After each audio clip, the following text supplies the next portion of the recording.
James Patrick Melendez. This is an Irish coffee, and I think this is an outstanding recipe, one that you'll be making yourself because it is quite easy to make and delicious and has the best ingredients. So that's the thing about an Irish coffee. Like any cocktail, you want to use the best ingredients to have the best cocktail, the best beverage possible.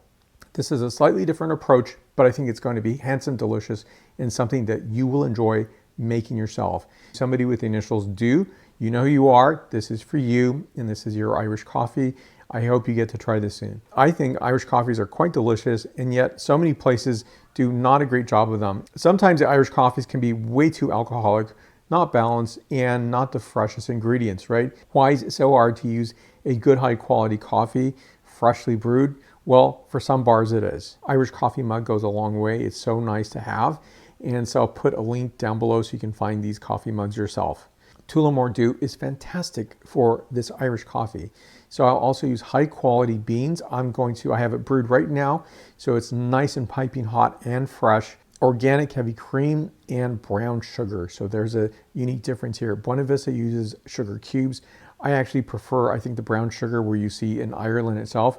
You'll see that is much more commonplace is to see brown sugar. So I use 1 teaspoon of brown sugar.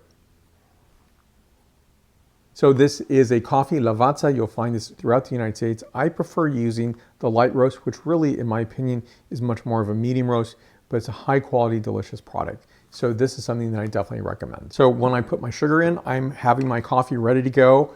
I use a Chemex because I think the coffee's superior. So you need about 4 ounces. A guesstimate is just fine. On a cold day, I will preheat this with hot water, and then I will empty the contents out. Then I'll enter in 1 teaspoon of brown sugar, and then the coffee itself. We need 1.5 ounces of Tullamore D.E.W. So I just mix this in, and the last thing we need is heavy whipped cream. On the heavy whipped cream, I made this over 24 hours ago. You should do this between 24 and 48 hours. It takes a little more time to do it this way. You don't want the whipped cream on the Irish coffee to melt completely right away. Now you put the whipped cream on the back end of a spoon. So there we go. Looks quite nice. You want to cover the top. It's not melting right away. So here we go. I'm taking a taste test, quality test to see how this Irish coffee tastes. I tend to leave the whipped cream on top for a little while because it's very nice. It looks good. Eventually I'll mix it in, but this is quite delicious, and you may never order this out again unless it's a special bar. This will be a favorite that you make for your family and friends. So thank you for watching. Give a like, subscribe. I'll see you very soon. Sláinte.